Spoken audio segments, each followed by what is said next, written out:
All right. So, hi, good morning. Good morning, classmates. Good morning, Dr. Marmelo Bante. My name is Ron, and today I'll be presenting lesson six, and this is about Java language issues, subclasses and subtypes, generics, exceptions, assertions, and others. All right. So, before we proceed, I just like to give you a brief uh, introduction about what is Java. All right, so its definition is Java is a general purpose, class based, object oriented programming language designed for having lesser implementation dependencies. It is a computing platform for application development, and Java is used by many Java enthusiasts for different purposes. By using Java, we can develop a variety of applications such as enterprise applications, network applications, and desktop applications. All right. So, why Java is preferred over other programming languages? First, it is easy to learn. So, Java is the most human readable language. It uses syntax similar to the English language with minimal symbols, making it easier to read and learn quickly. So if you're actually familiar with C and C++, you will find Java quite similar to those in terms of its syntax. Java is a higher cross functionality. So Java offers his high cross functionality and portability as programs written in one platform, which can run across desktops, mobiles, and embedded systems. Java is used in a lot of different places. It is right once runs anywhere philosophy allows it to be used in many ways on a wide variety of different devices, and it can easily be moved from one computer to another. The other one is object-oriented language.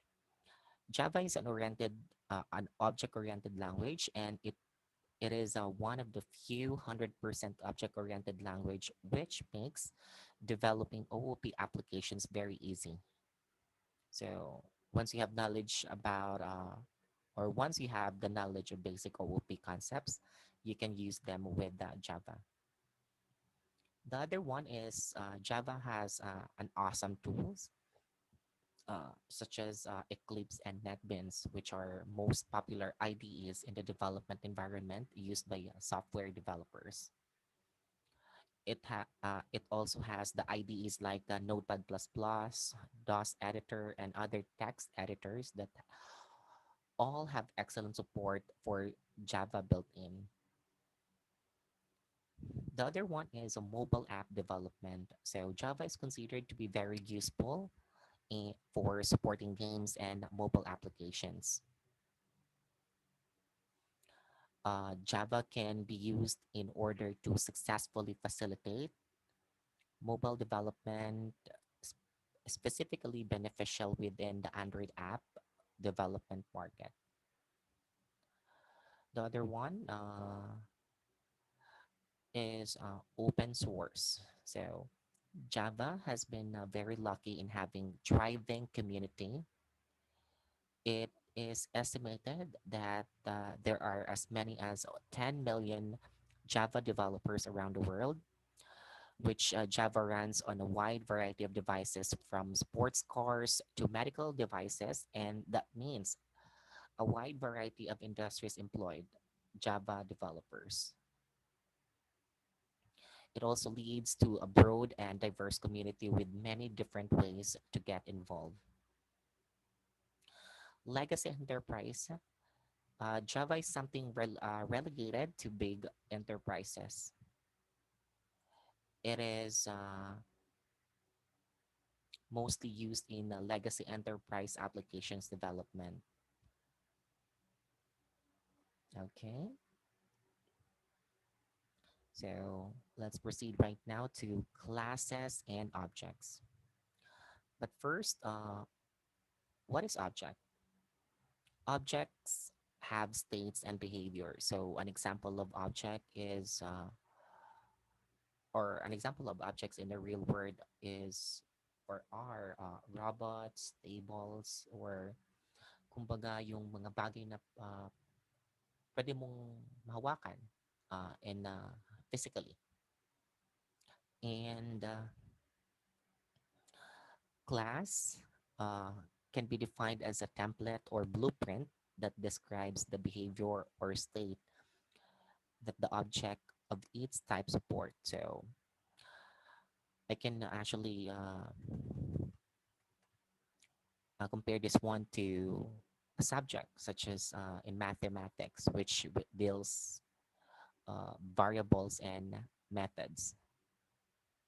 Okay, so I do have here screenshots for samples of classes and objects, which this one, the first one, and the second one, the sample of class, this.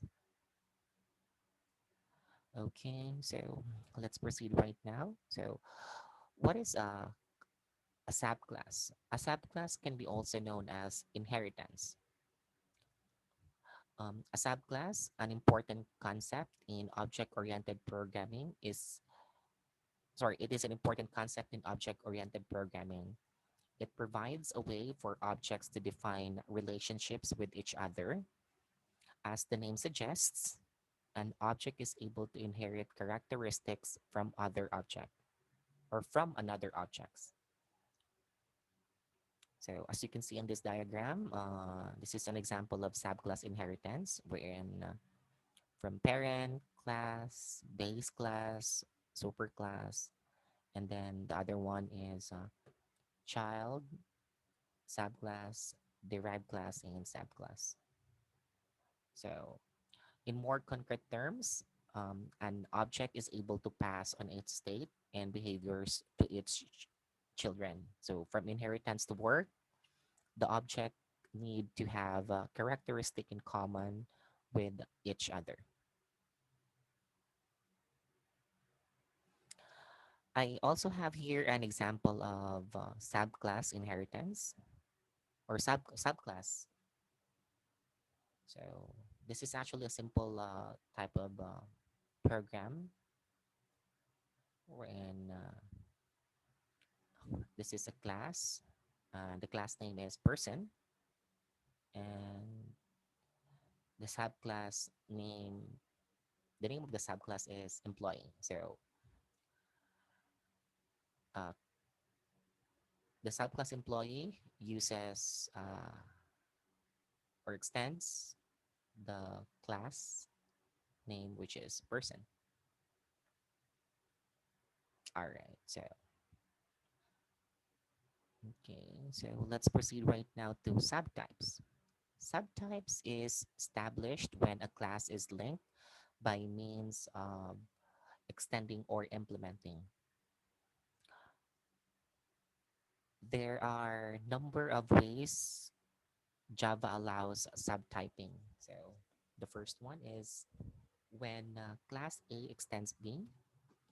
A is a subtype of B because B is equal to new A and so on.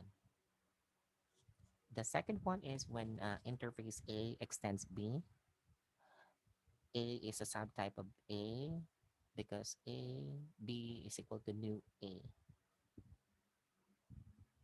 And the third one is when class A extends B, A is a subtype of B because B is equal to B, sorry, because B is equal to A, sorry, a new A. And lastly is when class A implement B, A is a subtype of B because B is equal to new A. So this is just actually an example of uh, classifying or creating actually or sorry this is actually an example of a subtyping using Java. So it's actually the letters indicated there are just um, yung parang ano po, tawag dyan, you are actually using letters A and B there as a representation. All right, that's the exact word. All right, so let's proceed to subtyping and subclassing. So first, let's define what is subtyping. So subtyping is a form of type polymorphism in which a subtype is a data type that is related to another data type, which is the supertype, by some notion by substitutability, meaning that program elements, typically subroutines or functions, written to operate on elements by the supertype can also operate on elements of the type. Meanwhile, subclassing is, in general, subtyping establishes and is a relationship, whereas subclassing on reuses implementation and establishes a syntactic relationship, not necessarily a semantic relationship. So inheritance does not ensure behavioral subtyping here. I know that you're actually familiar with subtyping and subclassing, right? Okay, let's proceed right now here. So I do have actually here issues for subclasses or subclass. So the first one is the speed issues. So it is defined as inherited functions works slower than normal functions as there is indirection. So for this speed issues, actually, hindi na siya, or I believe that this will only applies once you use multiple subclasses on your programs, just such as yung gagawa ka ng malaking program, which also has a database wherein you can store. But I believe that this type of issue is quite minimal nowadays because of the high specs and computers nowadays. So, all right, so let's proceed right now to second issues of subclass, which is update of codes issues. So it is defined inheritance increases the coping between base class and derived class. A change in base class will affect all the child classes. So I do have here the diagram A and diagram B, or illustration A and illustration B, wherein this illustration indicates that this is actually a simple program wherein it allows you to print the first name, last name, first name, and middle name of a certain person. So as you can see on the diagram A, it uses the string name, L name, F name, and M name. So on this type of issues, which is update of codes issues, so shall we say on the diagram B, we update actually one of the string name, which is we omitted the letter E in M name. So since we omitted and changed actually uh, on this string name, so technically all of those affected information or coding will gonna be, it will actually cause you an error once you're gonna run this one. So for this one, you need actually to update manually all the information so that this scenario will, or this simple program will allows you to run and gives you an output program or an output, which is you need to input you need actually to print for last name, first name, and sorry, last name, first name, and middle name. So I believe that for this one, any changes will take effect on our subclasses. So for this simple program, I think it's not actually causing a problem because you need actually to update few fields. However, if you develop a huge program, so it will gonna take some time for you to update. So that's actually one of the issues of subclass. The next issue here is uh, often data members and the base class are left unused, which may not lead or sorry, which may lead to memory wastage. So an example of this, this is also a simple program, and this class is actually unused because it actually inputs. The first program earlier is it. This is actually a continuation wherein it all only requires you to give an output, which is the last name, first name, and middle name. So since this is actually this part, it actually requires you to input a customer number. So this is not actually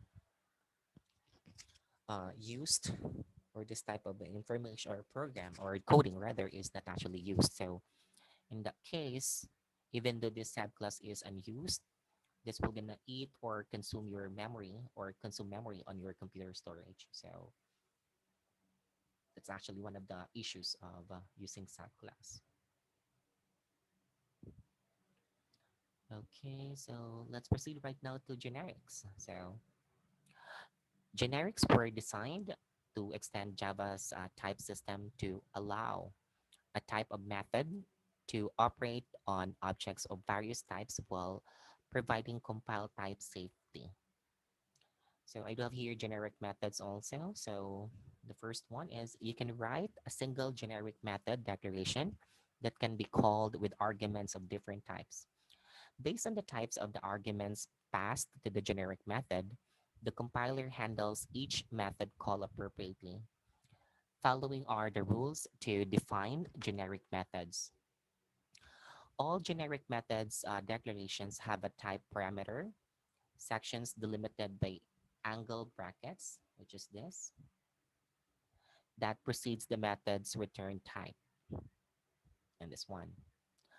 So each type parameter section contains one or more type of parameters separated by commas. A type parameter, also known as a type variable, it is or is an identifier that specifies a generic type or name.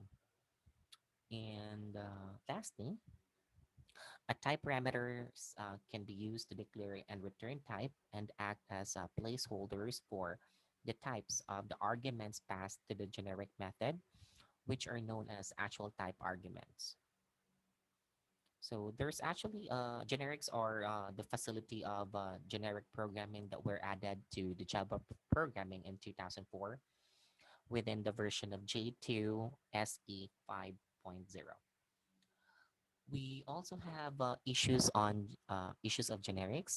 The first one is generics don't work with the primitive types. Um, the second one here is you cannot create generic arrays in Java generics. And lastly is generics won't allow declaring static member to be used as a parameter. So I also have here a presentation. So um, this one, those words actually in colored or highlighted in color violet. Those are actually the primitive types. Wherein for this one, as you can see, we actually use symbols or we assigned actually this assigned variables for you to be able to call this. this information. So since int is actually a generic coding, so instead of using int, you can replace that one instead into the word integer, so that this output or this information will gonna uh, this will gonna gives you an output which is numbers, which is the 1, 2, 3. Once you're gonna run this simple program. So we also have here exceptions in Java. So an exception or exceptional event is a problem that arises during the execution of a program. So when an exception occurs, the normal flow of the program is disrupted and the program application terminates abnormally, which is not recommended. Therefore, these exceptions are to be handled. We also have here an exception can occur for many different reasons. Here are following are some scenarios where an exceptions occurs. So the first one is a user has entered an invalid data, which I'll just gonna give you an example for that one. And the other one is a file that needs to be opened cannot be found. And the third one is a network connection has been lost in the middle of communications or in JVM has ran out of memory. So some of these exceptions are used by user error, others by programmer error, and others by physically resources that have failed in some manner. So this actually others by programmer error. So I believe this is actually minimal since we're also testing or checking about error once we actually try to run the system or the program. So I believe this is not actually, or this is actually minimal for us. All right, so I do have here an example of an exceptions. So on this simple program, this actually allows you to input or gives you uh, or allows you to enter a number. So in this case, as you can see here, uh, once the system has been run, the user actually, instead of inputting a number, the user inadvertently input characters, so which is the DFD. So right after hitting enter, there was actually an error here, which is an exception, which the system is not actually recognizing what is that all about. So once we're going to use an exception, which is this is I believe this is the coding. So once we're gonna run this simple program, so it actually asks the user to enter a number. So once again, the user inadvertently inputted the invalid information or data, which is he or she inputted letter R. So it actually makes or gives out next information to the user that the user inputted uh, letter R, which is not a number. So that's actually an edge of using an exceptions. And there are also issues of exceptions. So the first one is check exceptions. Represent invalid conditions in areas outside the immediate control of the program. Invalid user input, such as yung kanina. Database problems, network outages, absent files are subclass of exceptions, but not runtime exceptions, and must be caught using a try-catch statement or must be declared in a throws clause and the method where the exception might occur. The latter passes the checked exceptions to the method caller, exception to the methods caller. All right, so the second issues of exception is the unchecked exceptions, wherein it represent defects in the program or bugs. So it is often invalid arguments to a method. So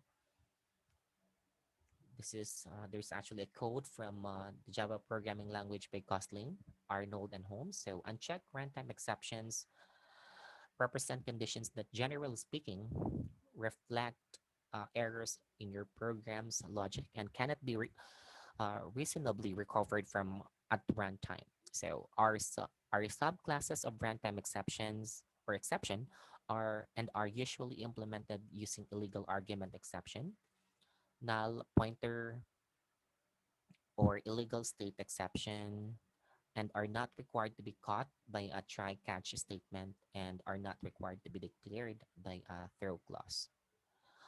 Um, I believe. All right. So let's actually about that's all about the exceptions. So let's proceed right now to assertions. An assertion is a statement in Java which ensures the correctness of assumptions which have been done in the program. When assertion is executed, it is assumed to be true. If the assertion is false, the JVM will throw an assertion error. It finds its application primarily in the testing purposes. So assertion in Java can be done with the help of assert keyword. There are two ways in which an assert statement can be used. The first way is assert expression, which is you're actually the one who will assign them. And the second way is assert expression one or expression two. It's up to you actually which statement that you are gonna use just to for you to be able to find easily on doing or naming that certain code, so that it will be find you easily to call that certain coding once you've been using or developing a huge program. All right, so there's actually, I believe there's only one issues of assertion, which is having assertions all throughout your program can make your codes to run slower. So I think this type of issue is quite minimal because, as what I've explained earlier, or nowadays, we're actually using high specifications of and high-end computers nowadays. So this is quite actually minimal for us to have this type of issue. So I believe that's the end of my uh, lesson 6, which is Java language issues, subclasses and subtypes, generics, exceptions, assertions, and others. So if you have actually questions or other concern, other inputs, you can actually go ahead and try to uh, go ahead and share. So, all right. So if there's none, I believe, all right. So thank you, classmates, for listening and stay safe.